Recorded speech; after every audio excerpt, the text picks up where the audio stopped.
Okay, so I'm going to call the meeting to order for the Catamount Community Forest Committee on June 8th at 5:35. And I don't see any public. We've got no public. Or, yeah. I think we'd probably better wait. We'll do the minutes of the next meeting as well. Oh, right, because we don't have a quorum there. Yeah. Okay, so we'll do that. Okay, so the agenda is going to be, the first is the signage. So I'll let Reed, maybe we can pull up for Yeah. John to look at that. The geology sign. Reed's been working. I've actually modified two of the others too, so you Oh, we must did? show them. Oh, okay. Yeah, based So- on comments from a month ago, so Oh, I good. did do some others. Oh, that's true. Yeah, the Yeah, Nest yes, Watch one. yes. We'll start off here. So, yeah, this is version 6. Thanks to everybody's input. Laura and I are in particular with the wording. I didn't have a lot of photographs of my own, except for the lower right corner. So the last comments were on the map to change the coloring on the bubbles and mark the 2 islands, which I did. And so if you get up close enough, you can see it. It's if I make them any bigger, it gets in the way of the map. So Mhm. and then we put a marker on the striations. I think that's how you say it. Not a great picture, but it's the only one we had. Actually, the bedrock slick rock on the lower corner has them on it too. So that is there. And then the glacial till, which is all the little stuff that's all over Vermont. That picture was actually done in Burlington, so on the lake edge. So, but I borrowed that from UVM along with quite a bit of the wording. So I gave credit to whatever it says there, the place-based landscape analysis in the National Park Service, where I lifted some language too. So plus what Laura gave me. So I think this one's has enough basic information. Plus the QR code goes to place-based geology for Williston specifically. So if somebody wanted to read about more, there's pages and pages of links in there about geology in Williston.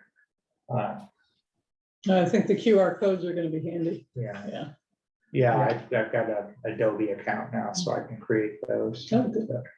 Now, where would you suggest putting? I this don't in? know where this one would go, whether this is near the hub or, I mean, it's hard. I suppose you could put it in the woods with the other ones, but I don't know where. That's really up to you guys where you'd want it. I think Logically, it would be good to have it nearish to where you can see some of these features. True. But not, where is the Well, that's Slick Rock. Slick Rock? Where is Yeah. Slick Rock? Slick Rock's, Slick Rock Trail is. Yeah, Not you really. told me, you know where the vernal pool is. Yes, yeah. It's just before that. Oh, yeah. Yes, it's a Gotcha, little okay. loop, yeah. And that's the rock, and I have stood on it when it's been wet and it's very slick. And so that's hence its name. Nice. So Okay. it is a big chunk of exposed bedrock.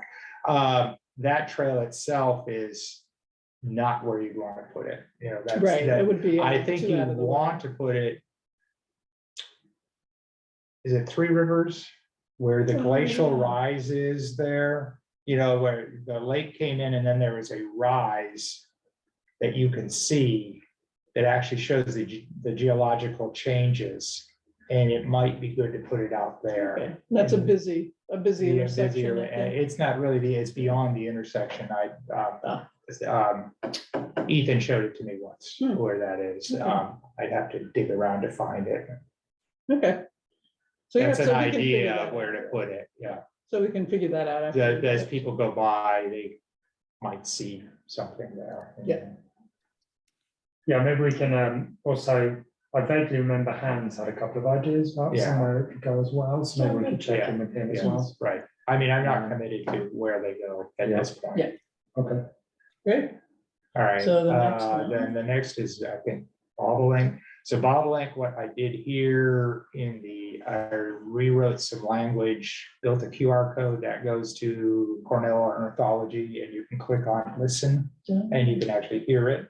Mhm. So, and then to fill in the space where I took out some language, I just plugged another picture of a bottleneck there. So Yeah, that's good. otherwise, this one, I don't think changed. I got That didn't have as many versions. no. Yeah. The Nest Watch also didn't. There was a comment that my swallow was a little scary, so I found another one of my bluebird pictures and have put him up there. I did not do a QR here.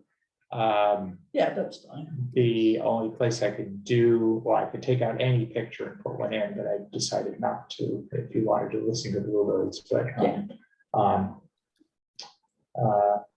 but think the photos- this one, I redid the order of the wording, pushed the pictures up, put the habitat piece in the middle, Ethan had talked about, and reworded this so it sounds, the whole centerpiece has been redone since a month ago. Yeah, okay. So good. I like it. And Hans had some suggestions. Well, that's, he did the centerpiece about rewriting that, so I rewrote those pieces. Great. And then vernal pools has not changed since last month. That was Good, yeah. as you had looked at. And that has a QR code too, so. that's nice to- is that- that's- Yeah, yep. Yes, it does, and that goes to. Oh, the database, that was a suggestion, that is a change that was on, Oh, there. okay.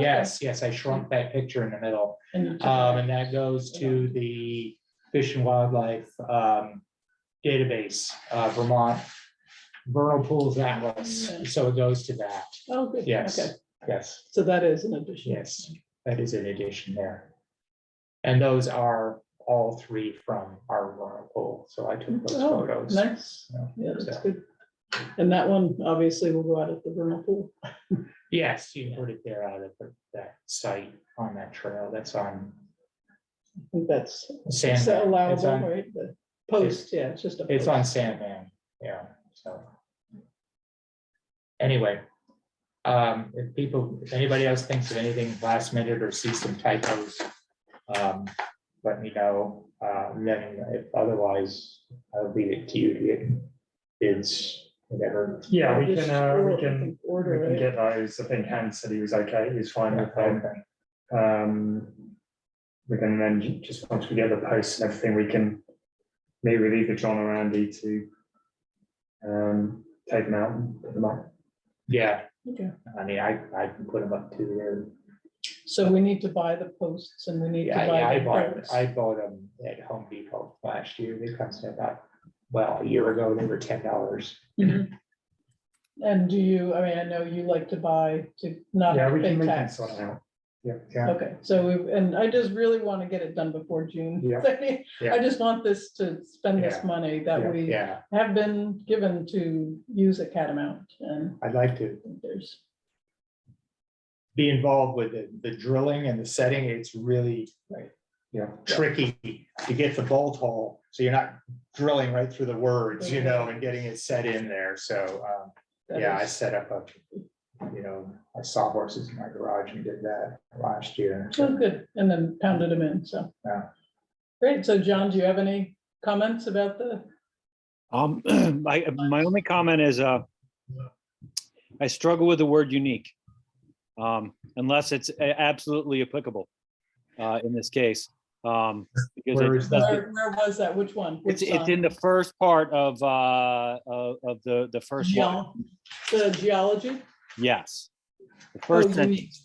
So that is lifted right from the UVM site. Okay, that whole perfect. paragraph. As long as we are truly unique and not Yeah. just very unique or, Yeah, I know. There was another question about a wording in there, and I said that was lifted verbatim, that first whole chunk right off the UVM website, so. I feel even more excited about the forest then, now that I know that it's unique. Unique. It's unique. Well, good. So I think it's pretty unique, so. Okay, so we don't have to vote on this because it's operating Yeah. expenditure, so we did that, so I'll leave it up to you, or? Yeah, I'll liaise with Reed and we'll get them Yeah. ordered. I think we'll probably go to the last ones we got were pretty good. So I think we'll probably go there. Yeah, I would say same I producer. mean, both key. the ones Ethan did and Yeah. last year's all came from the same place in Burlington. Yeah, It'd be nice to keep the consistency of the Yep. signage, so, hopefully the prices haven't gone up too much, right, like everything else this year. true, yeah, that's true, so, okay, well, good job, thank you so much, you've really done above and beyond the duties of a member. But it's been great, I think it's gonna, people will really enjoy the additional information, so. So let's see, so don't need to vote, so the next is, John, you're up, I guess, with Yeah. license? No, that's not John, Signage. that's me. Oh, you, I'm sorry. Yeah. It's about the outdoor center. So Sorry. yeah, we've I'm got sorry. two very similar agenda items, one after the other. Yeah. So the license, I realized that you guys last saw this in like November, and it might seem like nothing's happened since then. But we have been working on it. So when you last saw it in November, it subsequently went to the select board in December. They were mostly content with it, and I think the big thing that they agreed was the 10-year term for the license Okay. renewal for the Outdoor Family Centre. So the majority of the license is the same as when you saw it in November. So it talks about sort of clarifying trail closures, clarifying the closure of the parking lot, and things like that in response to some of the committee comments. So where we've been spending our time is on the temporary event process. I'd be hard pushed to explain why it's taken 6 months. But the main issue has been that the original thought was that we'd use the discretionary permit primarily to determine what does and doesn't need a temporary event permit from the town. I think in hindsight that wasn't a particularly great idea. It's caused a lot of problems, and there's been a lot of sort of lack of clarity about what does and doesn't need a temporary event. So you might remember we talked about making sure it was a use that was authorised by the permit, not exceeding the capacity of the parking lot, 69 spaces, not having more than 150 people, being an overnight event and involving camping or tents. I think some of those caused a few problems, particularly the parking lot requirement. It was very difficult to enforce, as I think John rightly pointed out. They regularly exceed that on just a busy winter's day. It also caused us problems with, if we have two events going on at the same time and cumulatively they exceed the parking lot, together with people who are just there using the forest, who gets a special event permit. So we sort of revisited that.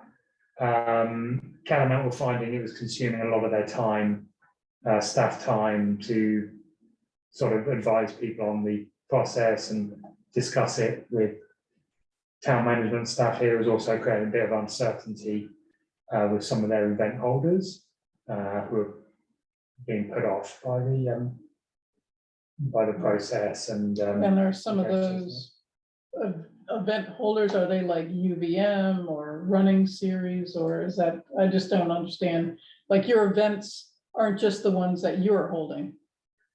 Correct. Because that would be pretty easy to, you would know what was required, but you're having other people coming in like Tom's group or whatever. I can't remember Richard Tom Foundation. Yeah. Richard Tom Foundation. So that would be an example. That's an example, yeah, but also Green Mountain Cyclocross is another example. Okay. Yeah. Good. I just couldn't wrap my head around who, I just think of you guys doing all the events, not having other people coming in from other entities. So No, and we often pair with those folks and co-host the event so that it is easier, and we can help with the event process in a more direct way, but not always. And that, yeah. So there's a okay, good. Thanks. That's a good. anyway, long story short, it wasn't working. It was also consuming a lot of town management time. to deal with it as well. So it's in everyone's interest to get a more streamlined process that recognises the fact that this is a town forest with a licensee who runs the recreational aspect for us, but a good portion of that is also events. And events can happen here without prejudicing that sort of pedestrian access. And then we have like a sort of understanding expressed through the license with them that they're going to hold events and manage things appropriately for us. So where we're ending up is that two things. We've got some different triggers for needing a temporary event process. We've got a different process by which they notify us of their proposed events. And we are going to amend the temporary event ordinance to allow us to do this. So what would the amendment be to the temporary? So the temporary event ordinance is being amended for other reasons as well. The town manager wants to amend it they've had feedback from other people that there are issues with it. So essentially what it does is it allows, it's not Catamount specific, but it will allow us, where we have a license or a lease with an organisation that on the town-owned property, they can have events that have different either permit thresholds or different methods by which they get their temporary event through us, as long as that license or lease sets out how they're going to do it. So a complicated way of saying that, you know, I don't know, like we have licenses with, say, and there's a farmer who farms Mahan Farm for us. So he can't have events unless his lease says that he can have events. So the Catamount license will say they can have events, and it will set out what the thresholds are and the process, and the temporary event ordinance will recognise that and allow that to happen. There's also some other changes that town management want to make just to increase the trigger for most people's event from 25 to 40 people to give them increased time to review permits, because I think it was causing a crunch with select board and also to raise the threshold at which select board approval is required, because at the moment it was 100 attendees, and they're thinking about increasing that as well, so that the town manager has a bit more discretion. So we are increasing the outdoor family centres sort of thresholds and giving them a sort of different method by which they can go through the temporary event process. But they'll still need to get a temporary permit. So for Event larger permit. events, those over 225 people, Oh, wow. which is a number that town management felt comfortable with, given the scale of the property, Catamount's experience holding events, and the size of the parking that was available. I was just to gonna them. say, where is 225 people gonna fit if you only have 69? parking Yeah, so spots? they've got the oval oval, and yeah. they call it the wedding field. That can Oh, accommodate yes. those, Yeah. and we have now signed Governor Yes. Chinden Road, no parking on one side, Yeah. which resolves that issue with fire department access. And that will hold maybe 50 cars on Yeah, I Governor mean, Chittenden Road? yeah, we probably prefer that people didn't park on there, but we've got to recognise realities of the situation sometimes, I think. Okay, So that's the primary one. You know, things like alcohol or camping will still require a temporary event permit no matter what. And then there's the flexibility for the manager to revise it up and down. And I think this gives us a number of things. It sort of provides more certainty, and it will also allow Catamount to hold sort of events at shorter notice from people who we know are sort of recognised event holders. So I think there have been occasions over the winter where sort of ski races have not been able to be held at other venues, and because of the process, they haven't been able to just come to Catamount, which means that we've sort of missed out on some. so the original agreement was that Catamount Outdoor Family Center had to have a list by December of what the events were gonna be for the whole next year. Yeah. Was that, so that's hard, I mean. Well, How do you know? we updated that to be 2 times a year now, so that it's not quite so.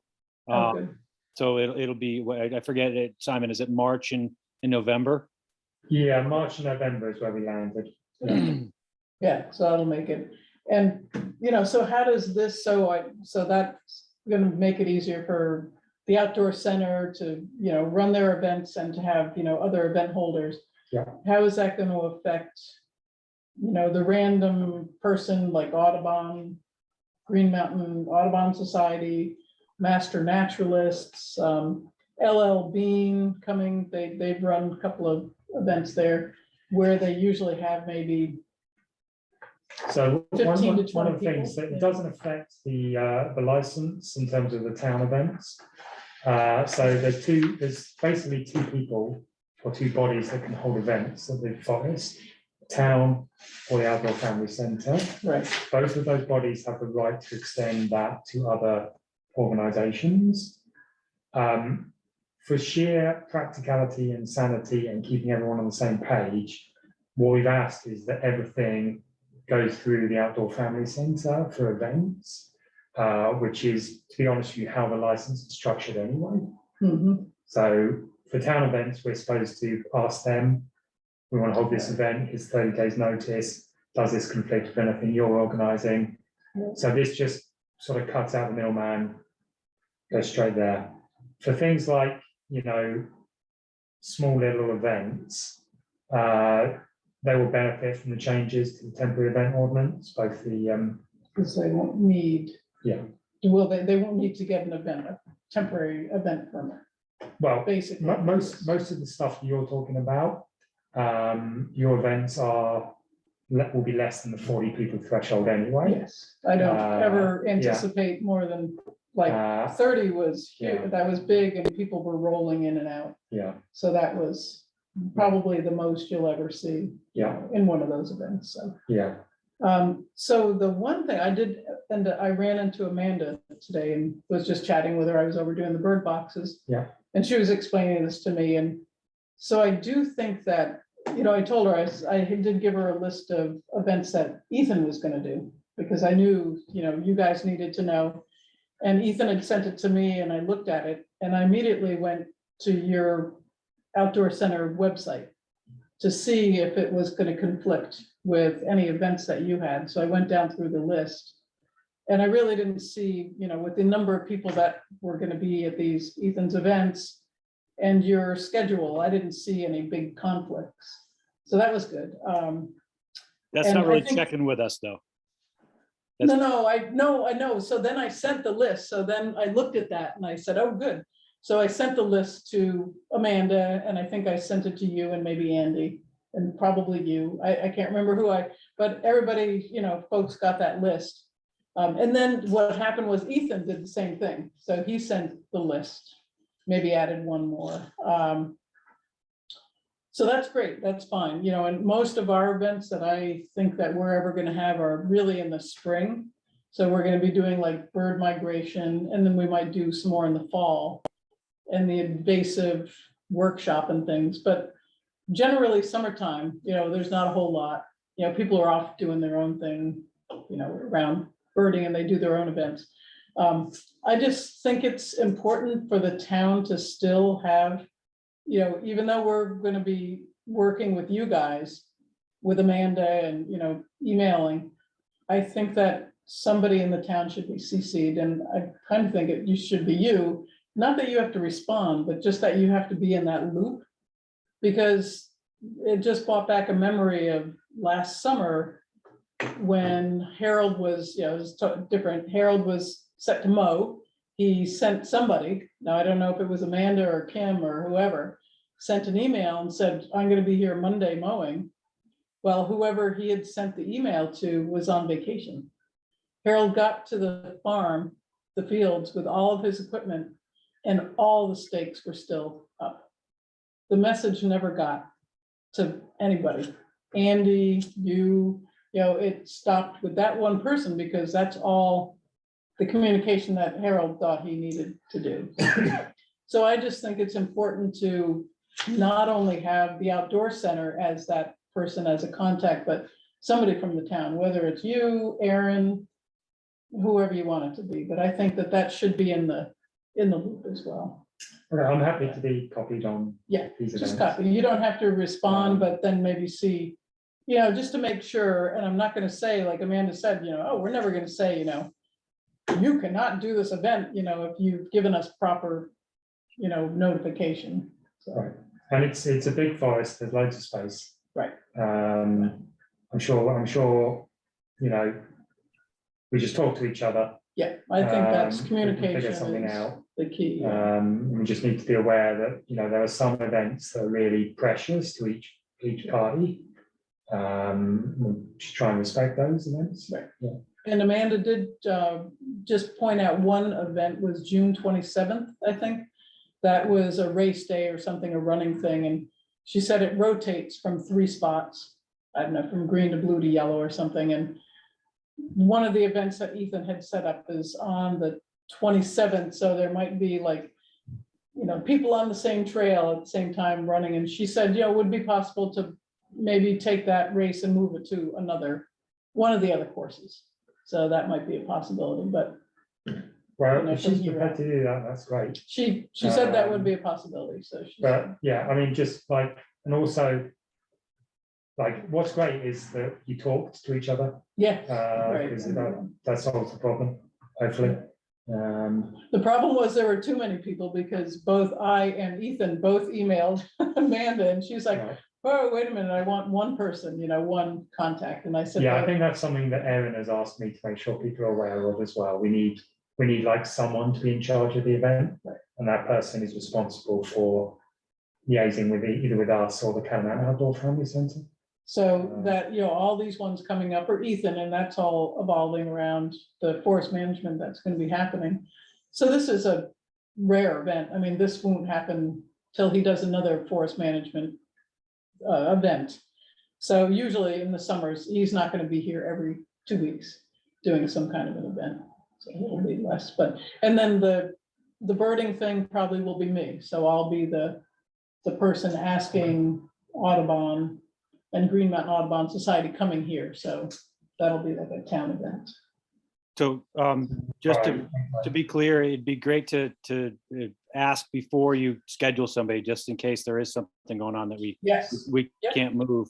And while we can move the race course, that it is nice to also, we're trying to rotate and keep things, kind of moving through and using that area in particular, because we might not be in there for a few weeks during September.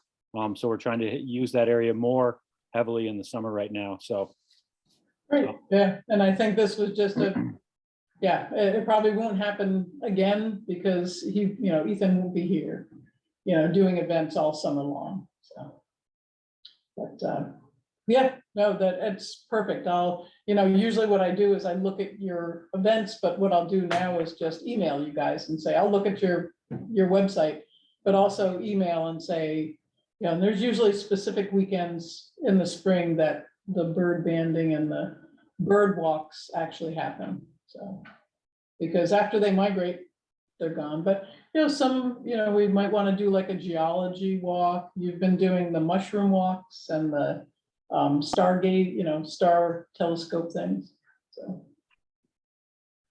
Yeah, that sounds good. And just, so when is the license, the redoing of the license, is that kind of due So by it October? needs to, so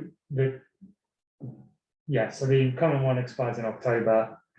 We need to have the ordinance in place before we can sign the new license, is what the lawyers told us. Yeah. So the ordinance went to select board on Tuesday. There was no issue raised with the people who have a license on town-owned land clauses. Mhm. So if they're going to hear it again on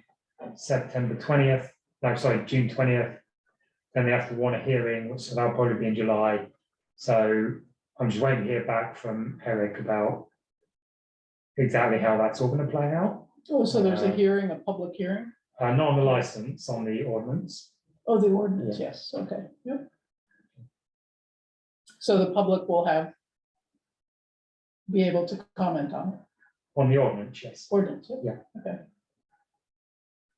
Good. Yeah, sounds great, so do you have any questions about it? No, I'm taking a ton of notes, so Oh, good. remember. Yeah, exactly. Great, okay, so next on the agenda is update from the outdoor center. So we've pretty much finished hiring staff and have started training both hub and summer camp folks. We, our core staff of Amanda, Andy, and I grows to almost 30 people in the summertime. So it's quite an endeavor to jump into camps this year. We really stretched and grew the camp capacities by almost 80%, really maxing out our spaces and having up to 80 kids a day potentially on site and out learning about the forest. We're sharing space with Little Bellas as we have for many years. They started at Catamount, if you remember their history. And so the weeks that they're there, we have a few less kids. The weeks that they're not there, we're trying to fill with our own camps. We have not filled everybody, we're not filled every camp yet, but we are working towards that and really trying to get. We have so we've narrowed it down to bike and explorers camp, and both camps will have naturalist components to them. Explorers more focused on naturalist stuff, and bike a little bit less, but really trying to incorporate all of the stewardship and habitat and everything that we can share about the place itself in our camps, so that the kids really understand where they are, why they are, and how awesome the place is that we get to play in. So our race series have also started, and despite the weather being relatively challenging the last few weeks, whether it's either 90 degrees and maybe thunderstorming or 30 degrees and maybe snowing. We've had a really great attendance, and that it's been good to see that come back. We've been working hard on our event planning for the summer and fall too. I was down at the Vermont Ski Areas Association annual meeting today and went and attended a presentation by Chief Don Stevens of the Nelhegan Abenaki group, and that brought up some ideas that I'd like to potentially bring to the committee to work more closely with them. I need to talk with the board a little bit first before I bring it to you guys, but I do have some ideas on that front. We've also been working on our Act 250 and wetlands permits for our trail work this summer that we're hoping to do. The Act 250 permit is largely done for the Elbows, Balsams area, but that also requires that we have our wetlands permit done at the same time. So I walked with Tina Heath, who is the Chittenden County wetlands person for the state, last week, and then we've now hired a consultant to delineate 2 wetlands that are in the Elbow Balsams area, and then one out along 3 rivers that Tina said we need to identify a little more closely. All that information we will share with everybody so that we can include that in our maps going forward. I think with all the mapping that's been done in the past, there's a fair amount of information, but Tina was certain that we needed to be even more clear in this area. So we'll be certain to share these maps with everybody so that we can keep that information current with whoever's involved with the forest. And then we're hoping to start planning with Velco for a redo of the power line trail this fall potentially. And we're working with the McCulloughs on our lease renewal because that is, we have a lease with them that needs to be renewed. And we're also working on potential new building planning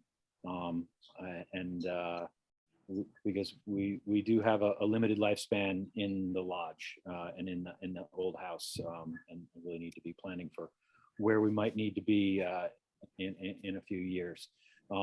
So that has involved with the board planning potential space needs, and then we have to go to the land trust and see what they say is possible on the land before we go forward any further with that planning. Probably the town has some requirements too for buildings over at Catamount, Well, Absolutely, yeah, or is that the land trust? The land trust really has the final, it's our land, so right, so the Yes. town would have, right, so yeah. the land trust, they do need to be involved. They're sort of we're looking at them as the first filter. Yeah. So, we're not gonna, just randomly plan a building and be like, yeah, we're gonna do this. But they have, the language in the easement is not super clear. And so I brought that to their attention and they said, all right, present what you might want, and then we'll try to interpret it essentially before we go any further. So if they say no, I'm sorry. How long is the lease with the McCulloughs? So it's ending soon and you'll. It's ending, our lease with the McCulloughs ends soon, and we're looking at probably another 4-year extension on that one. That's what we've been doing in the past, but we know that the lodge space is not forever for us, and being in the house. So we need to be proactive on planning. And the next lease for the outdoor center is going to be for 10 years. Yeah. Yeah, so, okay. Yeah, so lots of overlapping leases and agreements and licenses. So we're really trying to keep on top of all of it and be good partners to all of our partners. Great. So I did have two quick questions to finish up here. One is we discussed previously the cleanup of the structures that are out in the woods that were left over from the old Halloween madness that used to happen in the woods. Haunted house, yeah. Yeah. So we at some point we had discussed maybe doing that during the forestry project, and I forget whether the town had some help that might be part of that. Just wanted to bring that up again before the forestry project got too far along, and whether that might be part of what we were doing out there. One of the buildings that needs to be cleaned up is right there where the log landing is going to be, right? So Yep. it's just that little green thing. So yeah, that Yeah. probably would. It's full of junk. Junk, The yeah. door's all broken in, except Yeah. it has a brand new lock on it, which just amazes me. So I hope you have the key, but I don't think it matters. I think the key, the door will come off. Yeah. And there's one other building out Further out. Yeah. further out. Yeah, so. Simon, is that something? Go ahead, Terry. And you have an ATV that might, do you have a wagon? Yeah, you have a wagon that maybe dismantle it and be able to bring it out that way. Yeah, I guess, I'm hoping for not just filling our dumpster with it. Is there some way to get the town to grab that for somewhere, or is that all of our responsibility, Or Simon? do you- I think we should assist. I don't know. Yeah. I don't know whether realistically the only people who can do it is DPW. Right, you can just get a dumpster bought into the parking. if the wood isn't painted, you can take it to solid waste district uh, and add it to their pile. But if it's got paint on it, like the green shed, you can't, because they won't take it. And you I know, think, yeah, I think it's all painted. yeah. I mean, we can. I don't think it's a huge amount to hire a dumpster Yeah. for a few days and then fill it. One of I those mean, big rollaways. yeah. So we have some funds in conservation. We can assist with that. Yeah, I think that would be probably a good thing to do. And is there random spots where there's still stuff, or is that actually stuff that the campers are using? I don't think there's anything random out there anymore except for those two buildings. Okay, Yeah. yeah, I think that would be a good Yeah. project and in Do you right, know, is it all dumpsterable stuff, or they're like unusual things in there that require specialist disposal, do you know, or? I don't know, I haven't sifted through quite as deeply as maybe some, but I think the worst thing that might be out there are some cans of spray paint. Okay. Yeah, that's doable. I mean, we Yeah. anybody could bring those to the, to recycling. Yeah. Or actually, those just go in the Those dumpster, right? Depends on what they're made out of, otherwise you have to do the environmental center over by the airport. Airport, You know, if they're toxic, if they're oil-based, if they're latex, I don't think it makes any difference. So probably maybe thinking about like late August to maybe think about that after the camps are done. Not so many kids. You know, I about- just figured with the truck traffic on the roads out there during that period, that it might make sense to do then. Yeah, September, right, when the trail is actually closed, to be able to do that, yeah, sure. Yeah. And that we won't be interfering with the contractor. Okay. And then my final question, I know I asked before, Simon, and then I reached out to the DPW folks, but I would love to figure out a way to get the town road crew leftovers for use at Catamount if we can. Like leftovers, meaning, Like, you know, supplies. they often have culvert ends that we could use. Yeah. And, you know, if they have any leftover stone or something that, you know, like, a couple like buckets full, we'll take it, just put it in the parking lot and we'll figure out what to do with it. But, you know, like, I've worked with road crews in the town I live in, and they often were able to just, you know, give us stuff that they couldn't use that proved very valuable to, you know, for smaller projects like we're doing. Okay, I'll check in with Christine tomorrow. All right, thank you, some appreciate it. clean fill and stuff like that, yeah. So, good. Great, well, that sounds good. It's gonna be exciting. I know I go over there Thursdays to do the bobolink monitoring, and it's so fun seeing the kids, you know, there, and they're all excited and they're all, you know, got their bikes. So that's gonna be fun to see them back, so. Okay, so next event is the events. So where did I write those down? So Ethan's events, is that what you meant by that on the agenda? I think that was your request, but I guess like I've seen at least 3 emails about these events, Yeah. so I'm familiar with them. So the Ethan is going to be having these events. So the first one is June 13th, which is not really a public event. It's a UVM group called Ollie. And it's I guess anybody can join. It's open to, you can just go onto their website, but he's going to do that from 10:30 to 12:30. And on June 22nd, Audubon will be there at 6 to 8. That's a Thursday, doing a birding event. Then on June 27th, Ethan and Covert's group will be there from 6 to 8 and talking about, I think, old growth trees. And a new one that Ethan put on was July 25th with the Vermont Land Trust. And that's from 6 to 8. And that's not a conflict, that's a Tuesday. On August 12th, the Vermont Fish and Wildlife will be there from 1 to 3, and that's a Saturday. And I think that's going to be, her name it, she's going to talk about animals, you know, the animals that are living on the landscape there, and probably plants. And then August 26th, that's going to be Tony D'Amato from UVM, and he's going to be talking about the actual project, forest management project, which will Saturday as well from 1 to 3, and about the climate adaptability program. So those are the events. I think all the stuff that we're going to do, nothing's going to happen till the fall that I'm thinking about. Do you have any events that you're No, thinking of? Yeah. my events is just me tramping around.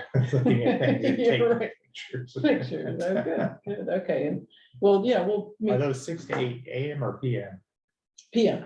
PM. Yes, PM. Sorry. Yes, all those are PM. No, in the mornings. So, and I'm sure Ethan will be, putting this out on Front Porch Forum and hopefully the Observer. We've reached out to them for a couple of other things. So he'd like to get, folks there from different perspectives. That's what he's really trying to do. Yeah, so, and then I just, next is Nest Watch update. So that's going pretty well. We've had a couple of nest failures. I'm not sure what's happening. It's either a wren or raccoons getting into the boxes, but we do have little baby bluebirds fledging, and we have 6 volunteers that are there monitoring the boxes. So that's kind of a, so, and a bear came through Catamount and took down one of the boxes over near the heron pond. When we got the ones out on Woods Trace, there were eggs in there, tree swallow, but that's, he must have taken it down. And then the pond name. So I was just, now that we've got these wood duck boxes and we're talking about different ponds, I thought it would be nice to give these ponds a name so we knew which one we were talking about. And a couple of them are obvious, like the one over near Goose Hill, that's typically been in the past called South Pond. So I thought South Pond would be appropriate for that one. Then there's the one that's on Woods Trace, and I had a few people suggest Heron Pond, because we have a green heron that several green herons that visit that area. And then the other pond that's way down at the other end, where Reed put 1 or 2 duck boxes. One. That one, Carl said, well, it's over on the west part of the property, so how about West Pond? So I didn't know if other people had suggestions, ideas. No, that's fine with me. I've been calling everything under the sun, from big, middle, and little, and everything. No. And do we want to talk about this again next time? We can. Because there's not many people here. Yeah. And I just wondered, do we want to, maybe Jim McCullough has some history on this, to something talk. I know the lower one, the one you just called West Pond, was originally designed, it's very shallow, as a skating pond, and he used to call it the skating pond, but nobody ever skates there, No. so nobody would know why that was there, but it's a very, very shallow one on purpose. Yeah. Oh, You know, and I did ask Jim, and he was like, Yeah.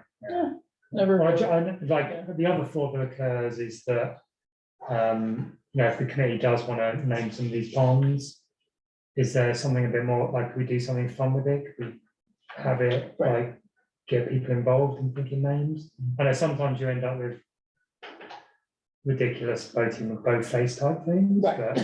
but is there something fun we could do with it, with the community of Catamount?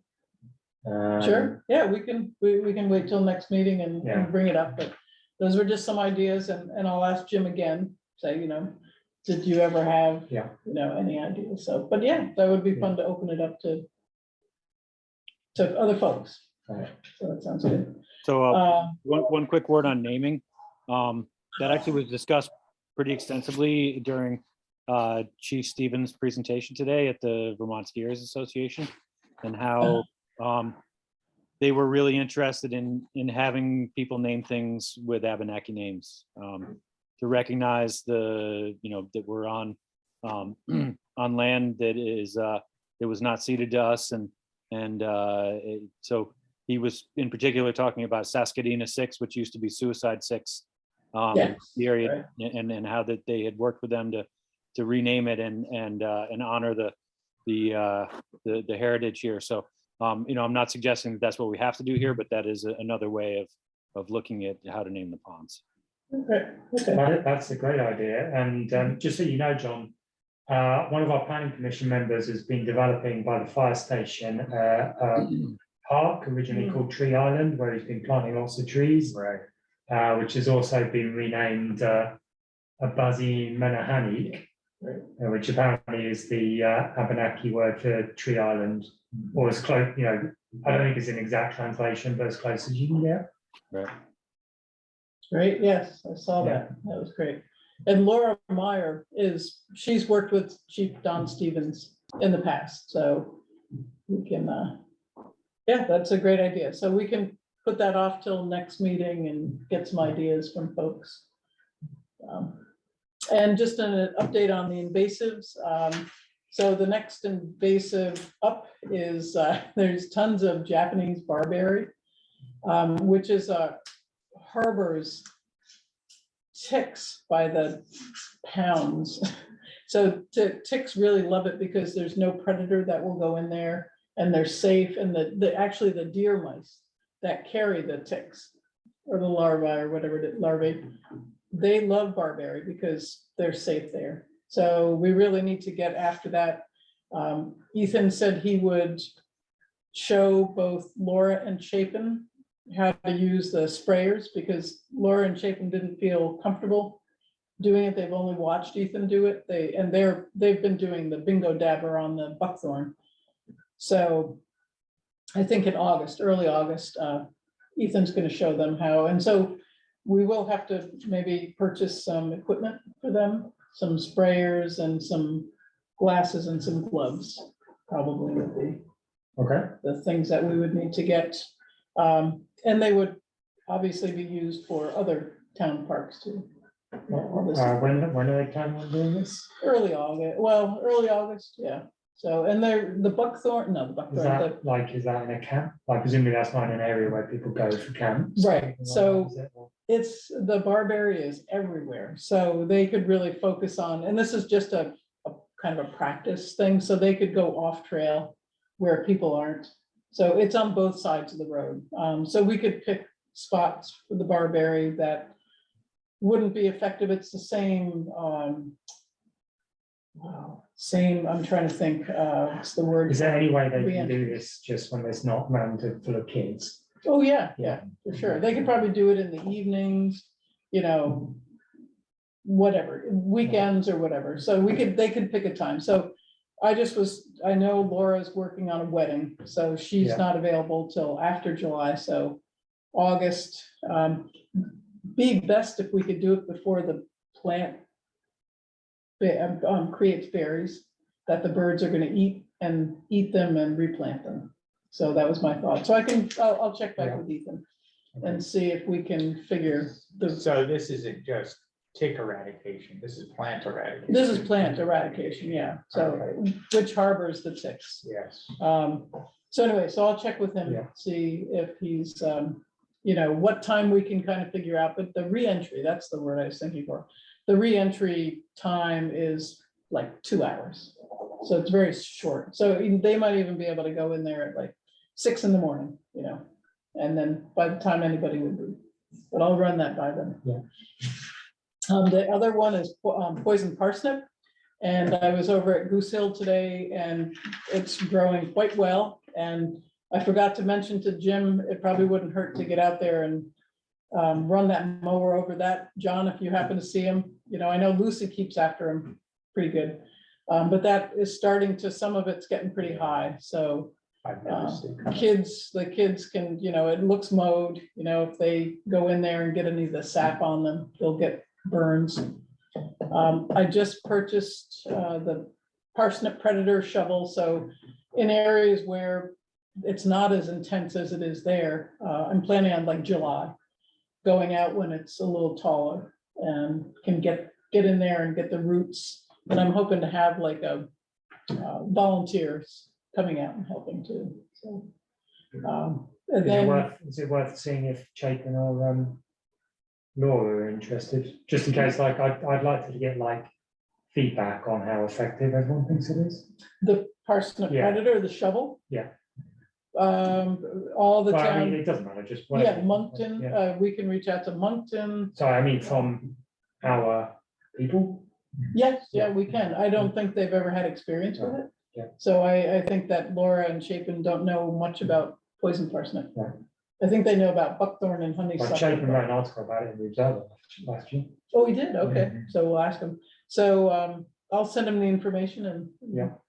ask him, and he can come and give a talk at at our next Yeah. meeting. But it's definitely, you want to get it before it forms the seeds Right, and the seed head, so. right. Before it flowers, basically. Before it flowers, yeah. Which is gonna come really quickly. And you just what I've seen on the video that the folks out in the prairie in the Midwest, they, cut it at an angle on the root and they can literally pick it up and lay it down. And it's usually done, they were saying in the dusk, at the end of the day. So you don't have that direct sun on, Cloudy days. cloudy days, but Typically, even sunny days, but as long as the sun is going down, so. That's what, and then Laura will be, I told her, sooner the better to give us a date on doing the invasive buckthorn and honeysuckle in the fall, so she'll continue to do that. And Ethan will give us an idea of where to focus on, where the invasives are the worst. And then the next thing was future agenda items, topics, so. Yeah, so we can revisit the pond names. Yeah. We've got Williston 2050, the comprehensive plan process is going to start officially on July 4th. So we're going to be doing outreach for that. So we can talk about that as well. We'll probably be going up to Catamount, I would hope. So John, we'd probably like to just do a little stall about it, maybe some of your events, just talking to people about the comprehensive plan and what they think, how Williston should develop. There's some bumper stickers over there. You Yeah, I can see help that. yourself if you like. Yeah. So we can do that. We should probably start talking about budget as well for the FY25. It's so hard to think about. Yeah. Yeah. I'm conscious we left it a little bit late last time, and I don't think we really had our story straight. Yeah. So we start thinking about anything else we want to ask about. Whether we want to make a request to, have a couple of $1,000s or something for grant matches for any trail improvements and things like that. So we can chip in on some of these things. So I, somewhere along the line, talking with other folks in other organizations, they were saying that some of the grants say that they're matching grants, but that the matching part for us could be volunteer hours, volunteer work. Some do that, some don't. Okay, I'd never heard of that, but yeah.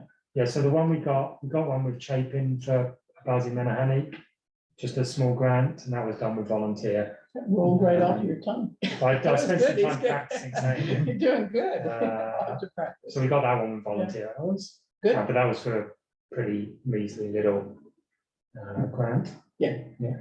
Well, it's not measly, it's gonna make a big difference, but Right. Yeah. Great, okay, good, so budget, and so you said something about July 4th?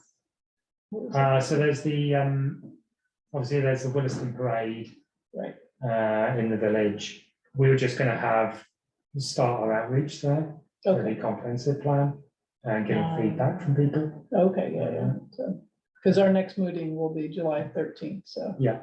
Yeah, after that, yeah, so. All right, and any other? Just, I should have put it in with Nest Watch. So we've seen the geese had babies. Yeah. Unfortunately, the predators seem to have they're down to 2. Two, yeah, Yes, and we have wood ducks nesting on what we were calling West Pond at the moment. Yeah. So we had 10 eggs. yeah, So we're finally, after 2 years of waiting, and as you told me, we have wood ducks at Mud Pond too. So, Mud Pond, so yeah, we're starting to see them coming in and actually nesting. So that's great. and last week there were wood ducks over on the base, the pond over on Goose Hill. And that's a different wood duck because Yeah. it was a female. We identified it through the wildlife camera. Oh, yeah, And it wouldn't be the same female that was sitting on the eggs. So there's another female in the area. Good. So we are starting to see ducks come in that are interested in the boxes, and at least 2 nestings this year, one here and one at Mud Pond. nice. So that's Great, good. Good, yeah, that was fast. Is anything? Otherwise, no. So I just was thinking, we can continue to talk about, more signage if we have other topics that people think would be interesting for people to know about at Catamount. So any features that people might see, because it was Danielle's idea for geology. So, that was a good idea. And then I thought, does our budget we have in there for education, don't we? Like talks and things like that. I think so, yeah. Yeah, so I was thinking that maybe we could have somebody come and talk about geology. Because it is pretty unique. I mean, it is unique. So, it would be nice to have follow-up on that. Just a different aspect of it, so. Yeah, can't think of anything other than that. Okay, so let's see. So is there anything else that anybody wants to discuss? Okay. Good. So the next meeting date would be July 13th, Yeah, and I think I'll be here. But everybody else. And we'll see, you can usually put an email out and Yeah. see who's going to be available, so. Okay, so I guess we can adjourn the meeting All right. at 6:36 PM. Great. Thank you, John. Thank you all. Right, okay. Take care. Have a good one. Bye-bye. Bye-bye.